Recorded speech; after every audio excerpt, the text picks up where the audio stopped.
चव्हाण यांची पत्रकार परिषद सुरू आहे, बघूया. मी आधी सांगतो 2-3 विषय आहेत. मला वाटतं आज 2च घेऊया. कोल्हापूरमध्ये परवा दिवशी मी थोडं बोललो होतो, त्याचं मी 2 मिनिटात स्पष्टीकरण करतो आणि मग थांबतो. मग तुम्ही काय मुंड्यांचं विचारायचं विचारला, त्याच्यावर उत्तर नाही. मी सो मोठं नाही बोलत, उत्तरं बोलतो. आणि माझं जे कराडला चाललंय ते मतदार याद्याबद्दल चाललंय, ते उद्या बघू. मी प्रिंटला देतो. सुरू आहे. सॉरी.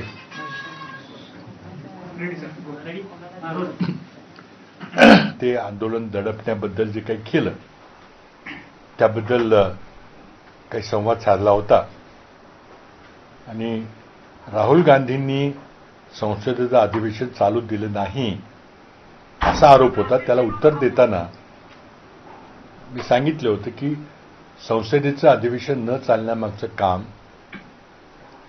देशाचे दोन्ही मोठे नेते, प्रधानमंत्री आणि गृहमंत्री, या सगळ्या प्रकरणाला जबाबदार आहेत.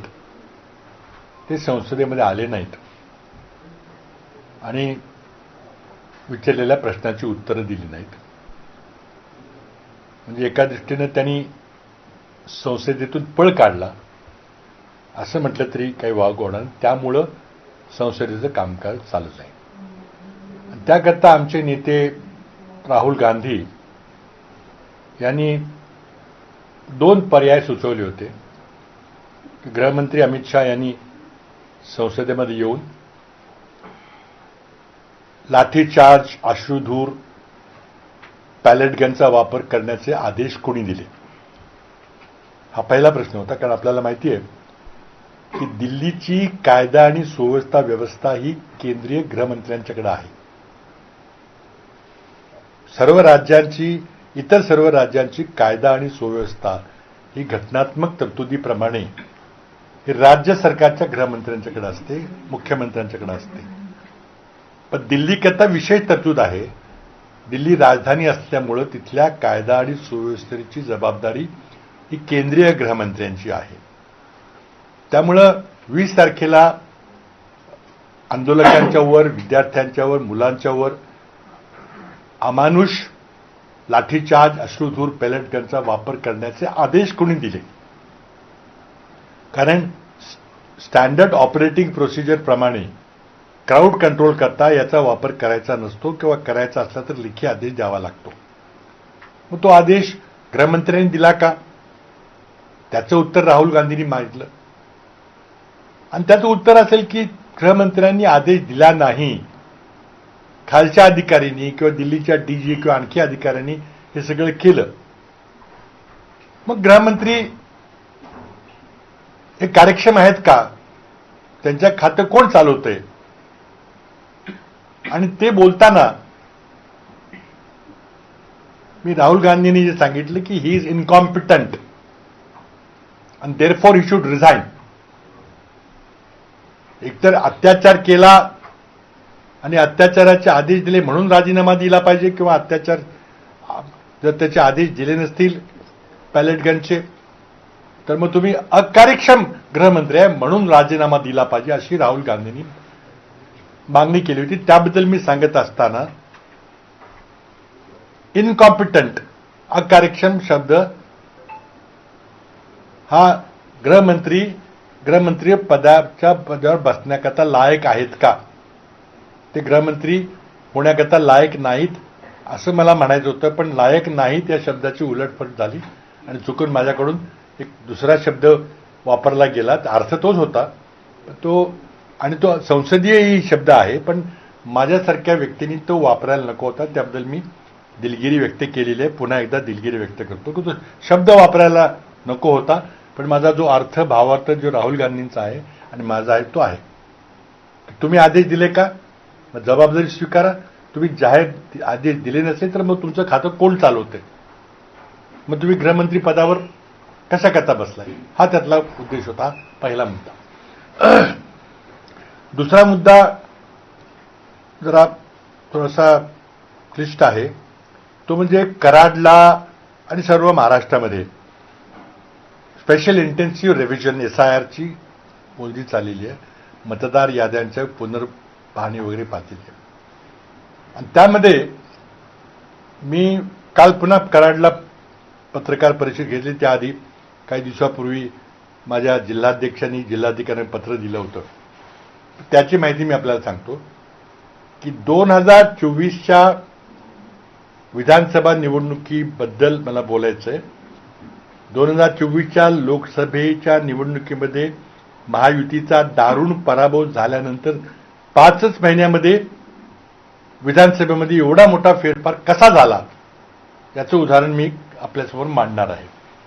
माझ्या मतदारसंघाच्या वरून माझ्या मतदारसंघामध्ये जेव्हा संगणकांनी माझ्या 2024च्या एकूण मतदार याद्यांची माहिती घेतली त्यावेळेला माझ्या 3,15,000 मतदानापैकी एकूण 58,000 नावं दक्षिण कराड विधानसभा मतदारसंघातली ही दुबार होती.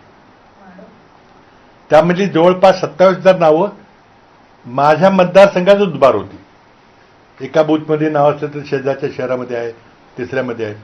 कराडच्या मंगळवार पेठेत असलं तर शेजारच्या वारुंजीमध्ये आहे किंवा कराडच्या सोमवार पेठेत असेल तर काल्यामध्ये आहे. अशी माझ्या मतदारसंघातली 28,000 मात्र डुप्लिकेट आहेत.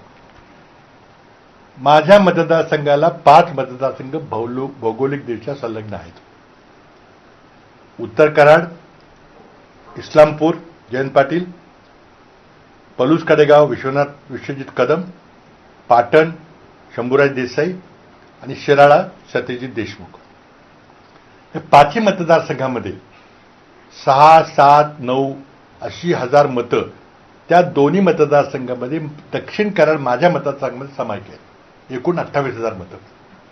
म्हणजे माझ्या मतदारसंघातली 27,000च्या जवळपास मतं आणि शेजारच्या 5 मतदारसंघाची जवळजवळ 27,000-28,000 मतं अशी एकूण 56,000 मतं ही माझ्या विधानसभेमध्ये दुबार मतदान आहेत. आणि त्या मतदारांनी 2दा, 3दा, 5दा, 10दा मतदान केलं असेल तर निवडणुकी प्रभावित होऊ शकते. आणि ही सगळी यादी मी जिल्हाधिकाऱ्यांनी दिलेली आहे. जिल्हाधिकाऱ्यांनी ते स्वीकारलेलं आहे. निवडणुकीपूर्वी आम्ही लेखी निवेदन दिले होते कारण वेबसाईट काही चालत नव्हती, तिथे काही झालं नाही. ती यादी जशी राहिली आणि लोकांनी दुबार मतदान केलं. आता कोणी कोणी दुबार मतदान केलं ते मला माहित नाही, ते निवडणूक आयोगाकडे ती माहिती आहे. पण मी 56,000 नावांची दोन्ही डुप्लिकेट नावं कशी आहेत त्याची सर्व यादी लेखी आणि सॉफ्ट कॉपीमध्ये जिल्हाधिकाऱ्यांनी दिलेली आहे. आणि ती यादी सॉफ्ट कॉपी माझ्याकडे तुम्हाला पाहिजे असेल त्याला मी देतो. आणि हार्ड कॉपी सर्व 56,000 नावाची कॉपी ही माझी इथे शेजारी पडलेली आहे. तुम्हाला कोणाला तपासशील तपासा. स्वतःचं नाव, वडिलांचं नाव, आडनाव एकच आहे. आता माझं म्हणणं की एकाच नावाची 2 माणसं असू शकतात का? शक्य आहे. पण मला हे करता येणार नाही. ते निवडणूक आयोगाने केलं पाहिजे. कारण माझं आता निवडणूक झाली, जे काय झालं ते झालं, काय झालं. पण 56,000 मतातल्या बऱ्याच लोकांनी जर दुबार मतदान केलं असेल शाई पुसून तर निवडणूक प्रभावित होऊ शकते. हे माझ्या मतदारसंघात झालं, हे मुख्यमंत्री देवेंद्र फडणवीस यांच्या मतदारसंघात झालं. तिथल्या आमच्या काँग्रेसच्या उमेदवारांना ही माहिती काढलेली आहे. माझी माहिती तर अगदी डिटेल्ड आहे आणि मी ती कोर्टात पण सादर करणार आहे. माझ्या याच्यावर कोणाला आक्षेप घ्यायचा नाही, फक्त निवडणूक आयोगाकडे माझा आक्षेप आहे. ही जबाबदारी निवडणूक आयोगाची आहे की मतदार याद्या ह्या शुद्ध, अगदी क्लिअर, डुप्लिकेट नसलेल्या, मयत नसणाऱ्या, बोगस नसणारी पाहिजे, तरच खऱ्या अर्थानं विश्वासार्हता असलेली निवडणूक होईल. आता ही यादी कोणाला पाहिजे असेल ते मी आता दाखवतो. माझ्याकडे इथं आहे, मी देणार आहे. सगळी संगणकांनी तपासलेली यादी आहे आणि त्याची एक प्रत मी सातारच्या जिल्हाधिकाऱ्यांना दिलेली आहे. आणि जिल्हाधिकाऱ्यांचे धन्यवाद व्यक्त करतो की माझ्या माहितीप्रमाणे मला वाटतं उद्या शेवटचा दिवस आहे. आत्तापर्यंत जवळजवळ 48,000 ते रद्द केलेले. जवळजवळ ती 48,000 नावं जर माझ्या निवडणुकीच्या आधी रद्द झाली असती तर निवडणुकीचा निकाल कदाचित वेगळा लागू शकला असता. पण तो आता विषय वॉटर अंडर द ब्रिज. तर हा माझा दुसरा विषय. माझे 2 विषय आहेत ते संपले. आपल्याला काय विचार असतील विचारा. बाबा, लोकसभेचं तुम्ही म्हटलं निकाल वेगळे लागले, त्यावेळेस काही आक्षेप नव्हता. विधानसभेला तुम्ही आक्षेप घेतलेले आहे. लोकसभेच्या वेळेस काही असंच असू शकतं का? असू शकेल ना. बघा, डुप्लिकेट नावं नसली पाहिजेत. ती माझी असली तरी चालेल. आमच्या तिथल्या विजयी आमदारांनी आरोप केला की तुमच्या घरातल्या काही माणसांची डुप्लिकेट नाव आहे. असू शकतील ना, त्याला मी जबाबदार नाही. किंवा माझी स्वतःची नावं 2 ठिकाणी मी ती काढून टाकली. ही निवडणूक आयोगाची जबाबदारी आहे. ही विजय आमदाराची पण जबाबदारी नाही. अर्थात त्यांनी जर घातली असली नावं दुबारा तर तो विषय वेगळा आहे. पण निवडणूक आयोगाची जबाबदारी आहे की एकही बोगस, डुप्लिकेट, मयत, गैरहजर, इतर राज्यातलं नाव, 2-2 ठिकाणाचं नाव हे नसलं पाहिजे. हे आज संघटकांनी तुम्हाला करता येतं, मी तुम्हाला करून दाखवलं. तुमची इच्छा नाहीये. आणि याला जोडून एक सांगतो की लोकसभा निवडणूक झाल्यानंतर महामहिम गृहमंत्री अमित शहाजी हे नागपूरला गेले होते. तारीख वगैरे तुम्हाला सांगतो मी सगळी. तुम्ही सगळ्यांनी रिपोर्ट केलंय. त्यांची पक्षाची बंद कमऱ्यातली बैठक होती तरी बातम्या सगळ्या बाहेर आलेल्या आहेत. ते टीव्हीने पण दाखवलेले. त्यामध्ये गृहमंत्र्यांनी नागपूरला भाजपच्या कार्यकर्त्यांना सांगितलं, म्हणजे छापून आलेलं आहे, की तुम्ही किमान 10% मतं वाढवा. आता याचा 2 अर्थ होतात की जे नोंदवलं नसेल नाव त्यांनी नोंदवलं पाहिजे किंवा आणखी वेगळा अर्थ असू शकतो. आता लोकसभेनंतर 5 महिन्यामध्ये विधानसभेला ही मीटिंग कधी झाली? लोकसभेनंतर झाली. लोकसभेनंतर विधानसभेमध्ये 5 महिन्यामध्ये 10% मतं कशी वाढतील? आपल्या देशाच्या जनगणनेप्रमाणे देशाची लोकसंख्या दरवर्षी सरासरी 0.9% वाढते. 5 महिन्यामध्ये अर्धा टक्का वाढला असेल. 10% आणि 10% वाढवली गेली. अधिकाऱ्यांना सांगितलं गेलं की कोणी नाव नोंदवायला आलं तर त्याला काही प्रश्न विचारायचे नाहीत. आपल्या राष्ट्रीय नागरिकत्वाच्या कायद्याप्रमाणे, घटनेप्रमाणे देशातल्या कुठल्याही नागरिकाला कुठेही मतदान करायचा पवित्र अधिकार आहे. पण त्याचं मूळ नाव दुसरीकडे असेल तर त्यांनी रद्द केलं पाहिजे. एकाच ठिकाणी नव्हता येत. पण इथं मल्टिपल नावं गेली, ते माझा आरोप आहे की एका मतदारसंघामध्ये माझ्या मतदारसंघामध्ये एका नावाची 15 ठिकाणी नावं आहेत. 15, 14, 13, 11, 12, 10 एकूण 41 जणांची नावं 48,000 ठिकाणी आहेत. ही जबाबदारी कोणाची आहे? आणि असं करून तुम्ही, आणि सगळ्यांनी दुबारा मतदान केलेलं आम्हाला माहिती आहे, हात पुसून. माझा मतदारसंघ खूप कॉम्पॅक्ट आहे. तासाभरात तुम्हाला कुठल्याही कोपऱ्यात जाता येतं. शेजारचे तर या